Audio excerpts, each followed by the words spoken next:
co, Paweł? Dzień trzeci. Wodujemy łódkę i mam nadzieję, że będzie się działo. Ładujemy, mam nadzieję, że dzisiaj będzie lepiej. Wczoraj mieliśmy też ciężkie warunki na wodzie. Ryby nie współpracowały, wyjechało tam 2 czy 3 szczupaki. Tak więc jak na Rugie nie ma szału, nie ma metrów. Dzisiaj mamy sztorm, przyjechaliśmy w inne miejsce, gdzie jesteśmy trochę odsłonięci od wiatru. Ile było wiatru na naszym pierwotnym miejscu? 15? Nie, dzisiaj wieje od 60 do 90 na godzinę. Nie? Tak więc na otwartej wodzie nie ma szans, a bezpieczeństwo po prostu jest najważniejsze. Mamy kombinezony wszyscy, co ratuje nas przed wpadnięciem do wody, ale każdy ma rodziny i bezpieczeństwo stawiamy na pierwszym Jednak miejscu. rozwaga musi być na Rozwaga wodzie. musi być i dlatego dzisiaj spróbujemy w innym miejscu. Mam nadzieję, że tutaj ryby Dobra, dawaj. będą lepiej współpracować. Wodujemy Wjeżdżamy i lecimy. nie ma czasu. Nie? Fajki czekają. Niech Tangiri nam sprzyja. Tak.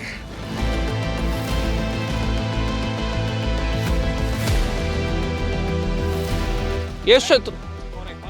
Stop, Paweł! Paweł, a korek jest? Jest wkręcony, tak. Dobra, lecimy. To była ta zęza.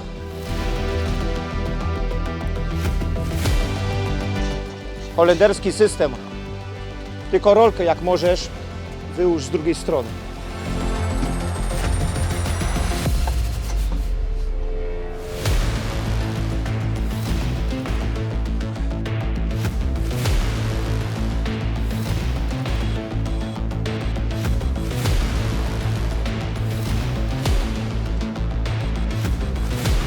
No, my jesteśmy przyszykowani, spakowani, wędki są.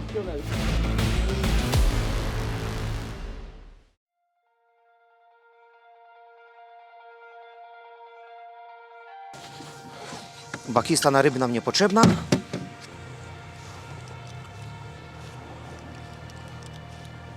Ale powiem Ci, zatoka jest fajna, nie? Podoba mi się tu. Co najważniejsze, jesteśmy od tego sztormu odsłonięci. Woda jest czysta.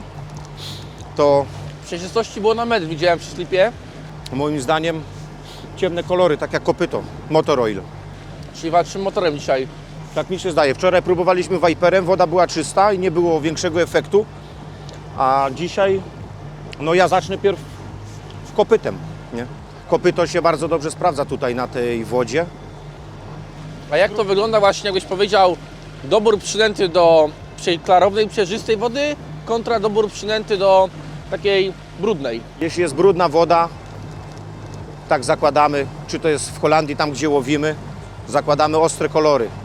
Seledyn, seledyn, mocny seledyn, takie rażące. techno-disco. W Ohio mamy, w Basie mamy kolory takie, że po prostu sandacze je uwielbiają w brudnej wodzie, żeby były lepiej widoczne, nie? W czystej wodzie, tak jak to kopyto, ono przypomina naturalnie grundla, nie? My mówimy grundle na to, w Polsce też niektórzy na to mówią babki i kolorystycznie są podobne do niego. Praca jego jest podobna i to jest naturalny pokarm tych ryb, co się żywią i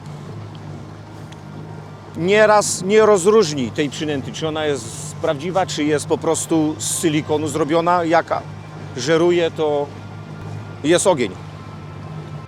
O, wygląda to dobrze. Podoba mi się, że ten wiaterek jest taki w sam raz. Nie ma już deszczu, bez rękawiczek pływamy na razie.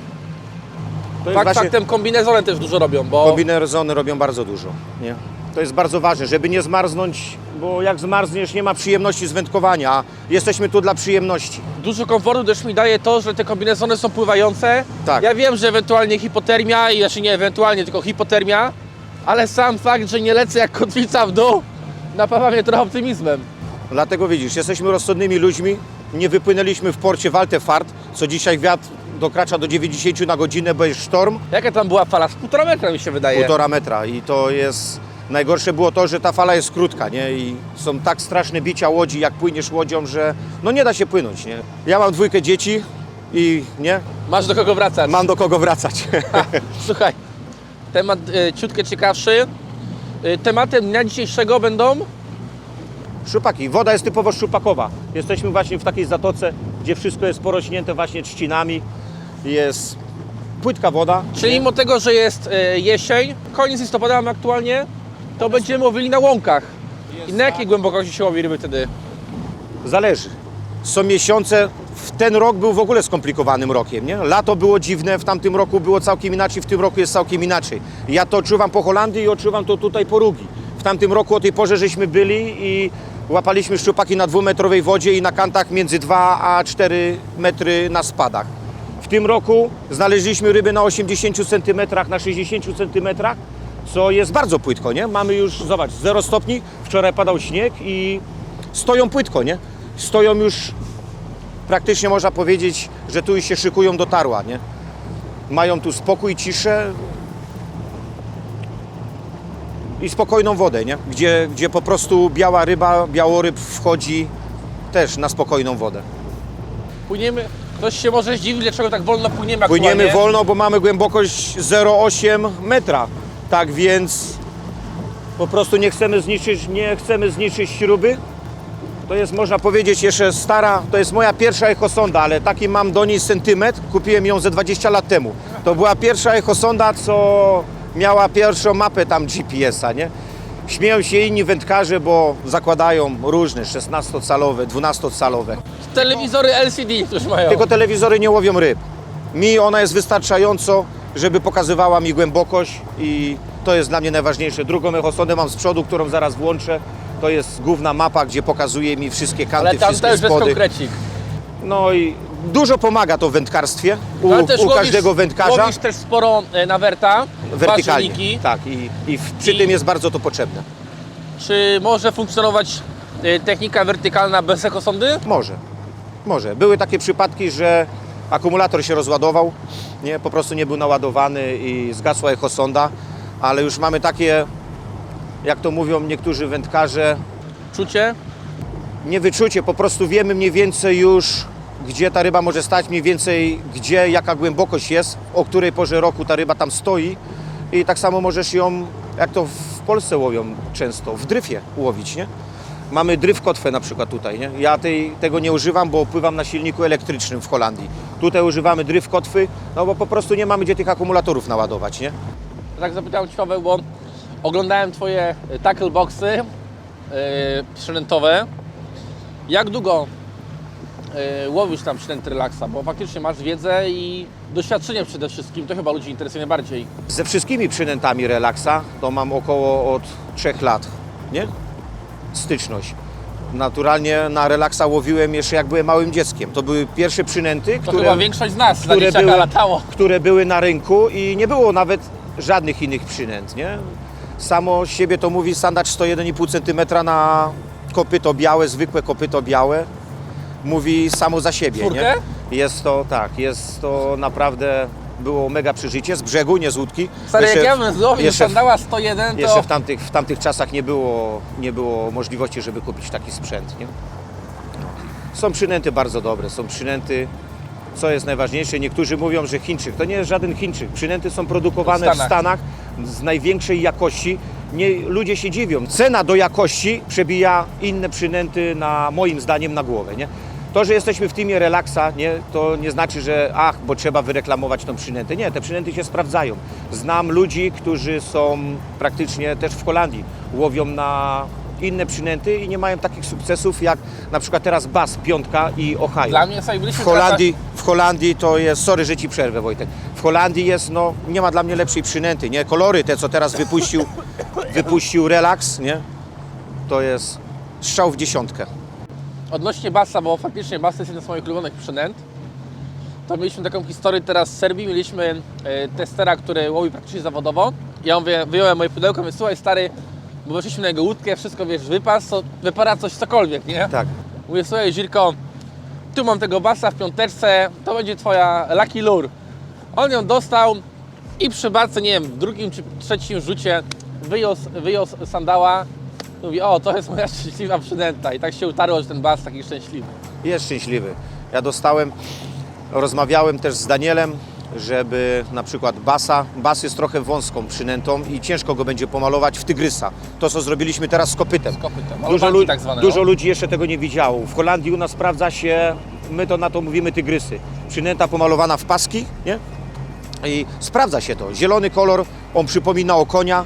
Jest dużo małego okonia, co sandacz żeruje na tej przynęcie i brakuje mi tego w Ohio, nie? Mam nadzieję, z Danielem rozmawiałem, że wreszcie dojdzie do tego tak jak z kopytem 4, nie? Bo w innych już w 8L mamy te malowania, w teraz 4 mamy też malowanie, że w następnym roku wyjdzie też Ohio i wiem, że wyniki będą jeszcze lepsze. Gama Relaxa jest, można śmiało powiedzieć, potężna. Potężna. No bo Kolorów jakby- mamy w tysiącach, nie? w tysiącach. Kopyta jest tyle Dziesiątki kolorów. tysięcy, tego jest naprawdę multum. Ja łowię maksymalnie 10-20 kolorów. Nie jestem w stanie przetestować wszystkich kolorów, bo po prostu musiałbym codziennie siedzieć nad wodą, a ja pracuję, mam inną pracę, nie? Pracuję w hucie stali i no nie mam czasu, żeby codziennie być nad wodą. No i żona chyba nie byłaby za bardzo zadowolona z tego powodu. Chociaż i tak dużo czasu spędzam nad wodą. Jestem minimum 3-4 razy w tygodniu na wodzie. To jest sporo, nie? Raz w tygodniu, czy tam co weekend jeździmy do Holandii z chłopakami, wynajmujemy domki, jedziemy na 2-3 łódki, że zawsze jest raźniej, nie? Często jak w tygodniu mam wolne, jadę sam, nie? Wszyscy mówią jak, samemu, to nie ma tej zabawy, że samemu, ja mówię, że mi to nie przeszkadza, nie? Wtedy mogę się skupić, uciec trochę, wiesz, wiadomo jak życie jest, nie? Zrelaksować. Zrelaksować się, tak, zrelaksować się. 2 dzieci i to małych dzieci, nie? 11 i 8 lat. To jest już szał w domu, nie? No to tak więc od czasu do czasu można się wyciszyć. Wiadomo, że to nie jest ucieczka przed doną, bo człowiek zadowolony wraca po rybach i żona się tylko cieszy, mówi jak coś złapałem, to już wie, że będzie dobry materiał na... No właśnie, bo jesteś bardzo reklamę. aktywny w mediach społecznościowych. Oglądam Twojego Facebooka, Instagrama. Swoją drogą robisz super zdjęcia i to taki nowoczesny wędkarz z Ciebie. Tak, staram się robić zdjęcia, chociaż nieraz jak jestem samemu na łodzi, nie jest to łatwe. Nie jest to łatwe zrobić dobrej jakości zdjęcie, chociaż w tych czasach teraz mamy takie techniki jak dobre kamery, że wychodzi to coraz lepiej. Staram się być aktywny, żeby ludzie widzieli po prostu nowy produkt jak wchodzi. Niektórzy się pytają, po co on to wsadził, nie? Mam takich ludzi, że po co wsadziłeś to, po co wsadziłeś to, po co dodajesz... Nie będziemy o nich rozmawiać, o No. tych co, po co i dlaczego. Natomiast chciałem jeszcze tak uwypuklić to, że tworzysz wizerunek i jak Cię tutaj, bo my się już troszkę znamy, mam okazję Ci popływać, to jesteś i tworzysz wizerunek tego nowoczesnego wędkarza w sieci, Tak, że wędkarstwo to jest sport, tak. a nie jakieś myślistwo krwawe, Tak. tylko po prostu jedziesz, robisz fotkę, ryba wraca do wody. Ryba wraca do wody i wędkarstwo się zmienia. Ludzie tego potrzebują i w Polsce jest bardzo ciężko z rybą. Wiadomo, są zbiorniki zaporowe, prywatne zbiorniki, gdzie ta ryba jest, ale każdy, jeszcze było takie mniemanie, nie? Że karta musi się zwrócić. U nas tego w Holandii nie ma. Ryba jest łapana, ryba jest wypuszczana. Nie? Jak ktoś chce, są jakieś święta, są ludzie, że weźmie 1, 2, nikt mu nic nie powie. I jest fajne to, że przestrzegamy tego, wiesz. I każdy... No właśnie myślę, że warto było, żeby wędkarze zamiast pisać na forach, skupili się sami na sobie Tak, żeby każdy patrzył na siebie, nie patrzeć, i że... sam siebie rozliczał. Tak, każdy siebie rozliczył i wtedy będzie miał czyste sumienie, nie? My zmieniamy wędkarstwo w bardzo dużej mierze, nie? Filmiki będą tak samo, jak ryby są łapane, ryby są wypuszczane. I ja chcę, żeby mój syn, tak samo jak dorośnie, żeby kiedyś mógł ze mną pływać w nauce i żeby miał tą samą możliwość, że jedziemy na ryby i ryby łowimy, nie? Dostaję informację, bo u was są ryby. Ja mówię, są ryby, bo szanujemy te ryby. Nie jest nic beretowane, nie? Masz szacunek do tej ryby, bo wrócisz po nią i są przypadki, że złapałeś tą rybę, która była złapana na przykład rok wcześniej, nie? Widzisz, bo miała łuskę zdartą w tym momencie, rozpoznasz tą, bo to jest bardzo łatwo rozpoznawalne, nie? Rozpoznasz rybę i masz dodatkową radochę, że ta ryba urosła te parę centymetrów więcej, nie? Że zwróciłeś jej wolność. Miałem gości na mojej łódce 11 lat, chłopak i z bratem przyjechali, miał urodziny, chciał zrobić mu niespodziankę. Mówię, nie ma problemu, on kupił ode mnie pierwszą łódkę, ale pojechaliśmy na duże wody, że na tej łódce się bał. Pierwszy rzut, chłopak wyciąga sandacza 74 cm. Szczęście tego dziecka to, powiem wam, to było chyba takie szczęście przy narodzinach mojej córki pierwszej, nie? Ja widziałem jego radość, on już nie chciał wędkować. Złapał pierwszą rybę życia, od razu 74 cm, mega, sandacz, przepiękna ryba i jest tekst brata, to co robimy? Ja mówię, decydujesz sam. Ja mówię, my ryby wypuszczamy, a on mówi, on ma rodzinę, ja rybę wypuszczam. To dziecko całą drogę, wracaliśmy wszyscy razem jednym samochodem, dziecko było w szoku, całą drogę opowiadało o tej rybie. To jest mega przeżycie, że ludzie przyjadą do ciebie i możesz komuś w czymś pomóc i są mega zadowoleni, nie? Czyli można tak powiedzieć. I tacy ludzie potem zaczynają, nie idą w alkohol, nie idą w inne, wiadomo jakie mamy, czy w używki. Wędkarstwo nie jest tanim sportem, wiadomo, wszystko kosztuje, wszystko jest bardzo drogie, ale moim zdaniem jest to dobra decyzja, żeby, tak jak mnie ojciec nauczył, co weekend jeździliśmy na ryby i mam to do tej pory i mam nadzieję, że mój syn będzie też to ze mną robił. Fajna historia, dziękuję za nią. No. Jest to po prostu z życia wszystko wzięte, nie? Dzięki bardzo. Dzięki Wojtek. No. A teraz dopływamy już do miejsca, rozdzielamy się, jesteśmy dzisiaj tutaj na 4 łódki. No i mam nadzieję, że co?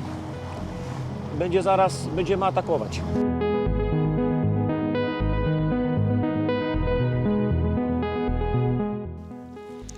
Mamy Jankesa 6 w kolorze Motoil na główce 10-gramowej. Jest bardzo płytka woda, 0,8. Główka jest za ciężka, bo po prostu czepia się o zarośla. Zmienimy główkę na hakach. To są nasze haki z Relaxa. Bardzo mocne haki marki Fudo. Bardzo ostre. Zmienimy teraz. Chwilkę. Nabijemy przynętę na piąteczkę.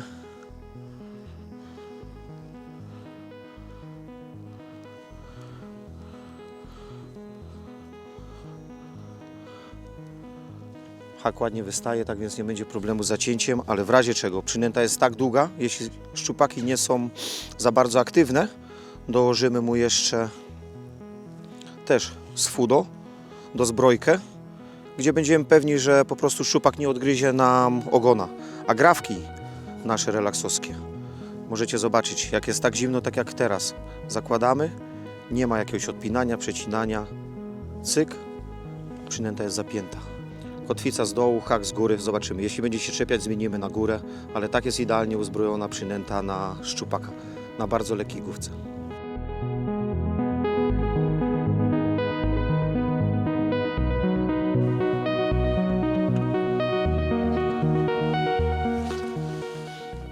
Wolne prowadzenie przynęty.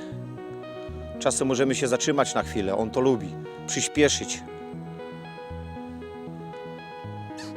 Znowu się na sekundę zatrzymać, przyspieszyć.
Ciężkie są warunki. Przy każdym zarzuceniu robią się takie koła, że ciężko wyczuć pierwszy ten spad, ale no walczymy do końca, nie poddajemy się.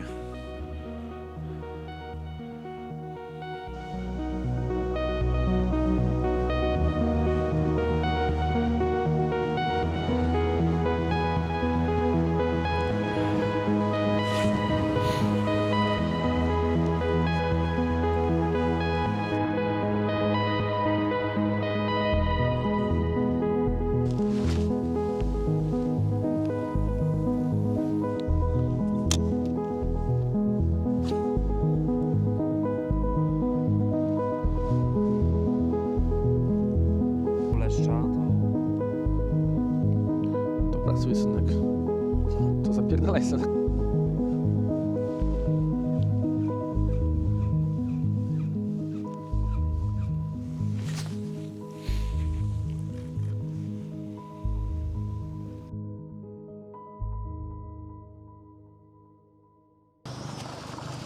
Paweł, pogoda daje się we znaki, brak ryb również. Tak. Płyniemy na kolejną zatokę, tak? I sprawdzamy, co się dzieje. Płyniemy do następnej zatoki, jest gorzej niż przewidywałem, nie? Wiatr jest jeszcze silniejszy, nawet tutaj w zatoce. Ryby w ogóle nie współpracują. Na najlepsze przynęty, te, które się zawsze sprawdzały, Viper, Shad, żadne, nic nie funkcjonuje. Nie było ani jednego odprowadzenia. Ciekawostką jest, nasz kamerzysta Kamil złapał swojego pierwszego leszcza, nie? Ale najważniejsze, ryba na pokładzie już była, nie? Ryba, ręka Rybą śmierdzi. No ciężko będzie, ciężko. Ciśnienie leci w dół cały czas. Mamy 995, wczoraj było ponad 1000, cały czas leci do góry. Góra, dół, góra, dół. Ryby tego nie lubią, nie? No nieraz jest tak, że ma się pecha, nie? Zobaczymy, jesteśmy jeszcze parę dni, zobaczymy jeszcze tą jedną zatokę, tam jest bardziej spokojnie. Może Czyli może co, coś tam się typowa uda. wędkarska rzeczywistość. Tak, tak. Nie ma tak jak wszyscy myślą, że na zdjęciach połapali. Jesteśmy kilka dni, no jest słabo, nie ma co się chwalić, nie ma szału, nie? Ale nie zawsze się wraca z metrami, nie? No dobra, ale liczymy na te metry, także... Au!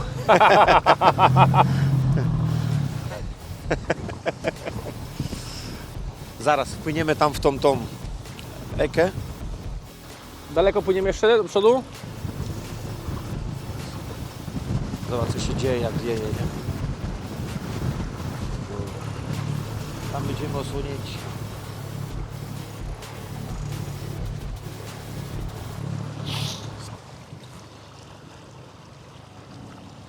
Nigdy nie wiesz, nie? Nawet jak samemu pływasz, nie daj Boże zasłabniesz, co Ci się stanie, a płyniesz dużo szybciej. Miałem takie przypadki, to znaczy nie ja miałem przypadki. Usłyszałem i widziałem jeden taki przypadek, że wylądowali łódką na skałach, nie? Zasłab gościu i tak upadniesz, zerwiesz, silnik się wyłączy, nie? Dlatego jest to ważne dla naszego bezpieczeństwa. Słuchaj, akurat dla Ciebie to będzie pewno w trochę innym klimacie, nie? W sensie z innego klimatu, znasz to? A, flara. Czy jakby co to?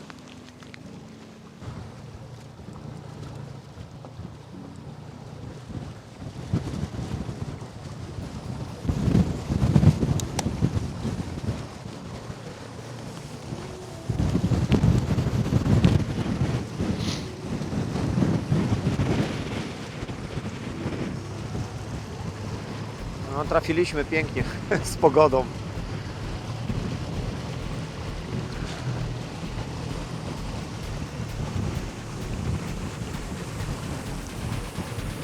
Kurwa, wędki, kołowrotki,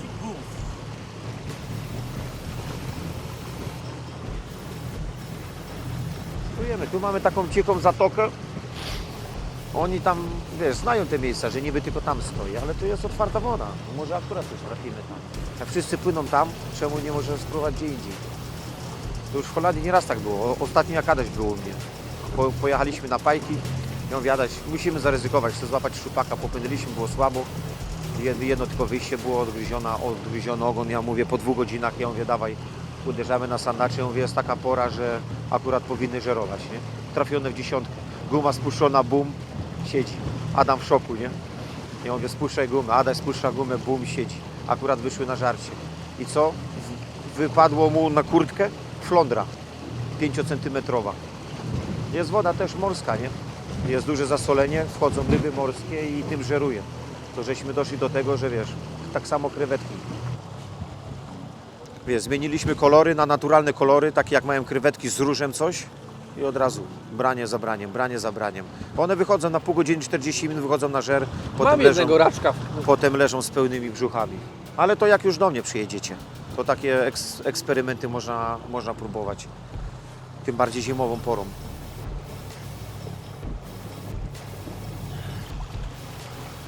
Nie no, tu musi być fajnie, stary, tu musi być fajnie. Musi być. Dlatego kto nie ryzykuje, ten nie pije szampana, Wojtek. Dobra. Ogień w szopie, pany.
blokada jest? Wszystko mamy?